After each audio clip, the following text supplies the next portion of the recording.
Jiulize, wewe umehubiriwa mara ngapi?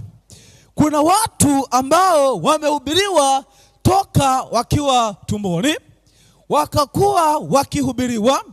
Kuna watu ambao wamekaa ndani ya kanisa miaka 20, ndani ya kanisa miaka 50, wamezaliwa ndani ya kanisa, wamehubiriwa, lakini wamebaki pale pale. Pamoja na kwamba Mungu amejifunua vya kutosha, pamoja na kwamba Mungu ametoa maelekezo, pamoja na kwamba Mungu amejifunua kupitia watungaji, pamoja na kwamba Mungu amejifunua kupitia vitabu mbalimbali akieleza juu ya uovu na mwenendo wa ulimwengu, ila bado kuna watu hata walioko ndani ya kanisa bado wana mienendo isiyofaa mbele za Mungu.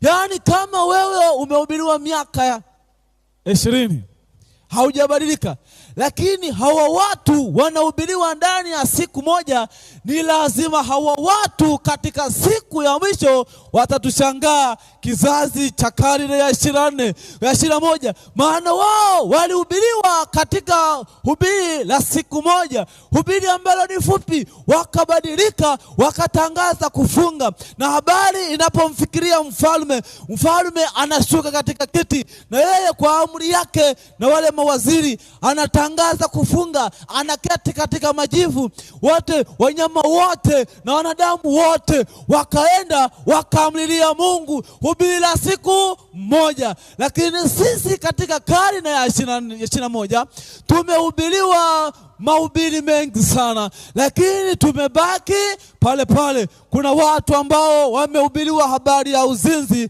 ndani wa miaka mingi, lakini wamebaki pale pale. Kuna watu ambao wamehubiriwa habari ya ulevi, kuacha ulevi, lakini wamebaki pale pale. Kuna watu wamehubiriwa juu ya uzinzi na uasherati, juu ya kunywa pombe, juu ya uaji, dhambi ya uaji, lakini wamebaki pale pale, tofauti na watu wa Ninawi ambao wao walihubiriwa ndani ya siku moja na wao wakatubu. Enyi watu katika ulimwengu, mataifa yote, Mungu anatuita tubadilike, turudi katika njia yake na tuyafanye mapenzi yake.